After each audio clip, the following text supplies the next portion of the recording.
Hoje eu vou falar para você sobre 3 exceções onde é possível a aposentadoria sem a necessária e efetiva contribuição para o INSS.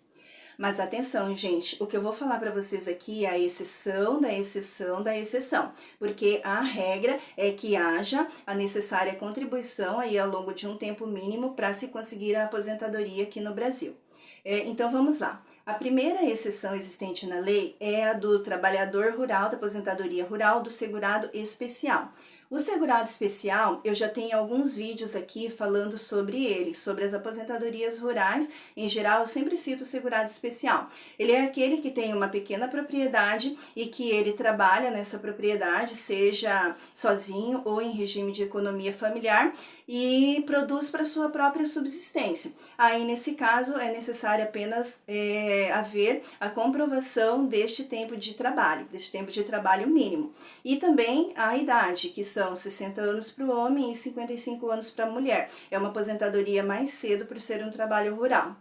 Se o segurado especial comercializar a produção dele, se ele vender essa produção, aí quem compra, o comprador, vai precisar fazer o desconto de 1,3% a título de contribuição previdenciária.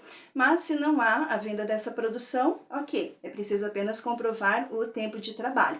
Também existe para o pescador artesanal e outras possibilidades de segurado especial, mas não vai dar tempo de falar tudo aqui porque senão o vídeo vai ficar muito longo. Teve uma mudança também na reforma da Previdência, onde o trabalho do segurado especial vai precisar ser comprovado no CNIS, mas vai um tempo ainda para conseguir se implementar essas modificações.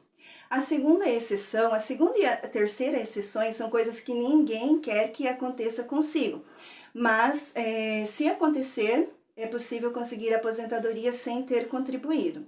Então, a segunda é o caso do segurado obrigatório, que não precisa fazer os seus recolhimentos por INSS, quem tem que fazer é o patrão dele, que é o segurado empregado, empregado doméstico, e esse segurado, esse trabalhador, ele sofre um acidente de trabalho no primeiro dia de trabalho. Então, no primeiro dia de trabalho, nem teve tempo ainda dele fazer nenhum tipo de contribuição. E esse acidente de trabalho foi um acidente tão grave que o deixa incapacitado para trabalhar de forma permanente. Então, ele só lhe resta a aposentadoria por invalidez, que hoje não se chama mais aposentadoria por invalidez.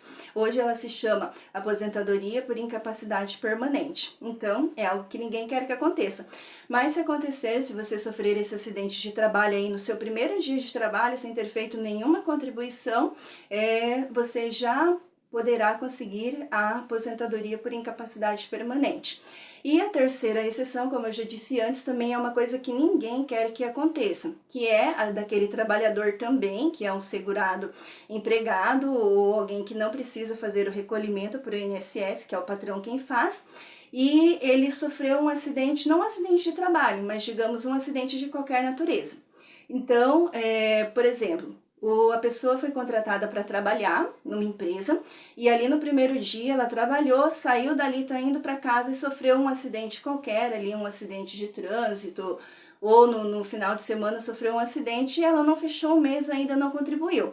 E esse acidente, ele também acarretou lesões tão graves que necessitam da aposentadoria por incapacidade permanente. Nesse caso, apesar de não haver a contribuição para o INSS, ele poderá sim conseguir a aposentadoria. Mas eu já disse, essas três que eu falei, essas 3 exceções são, como eu disse, exceções, exceção da exceção da exceção, porque a regra é que para a aposentadoria é preciso sim a efetiva contribuição.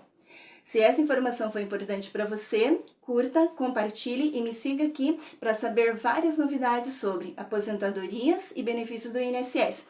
E entra lá no site www.aposentadoriasaas.com.br para saber também sobre proteção social dos militares e outros benefícios. Um grande abraço e fiquem com Deus!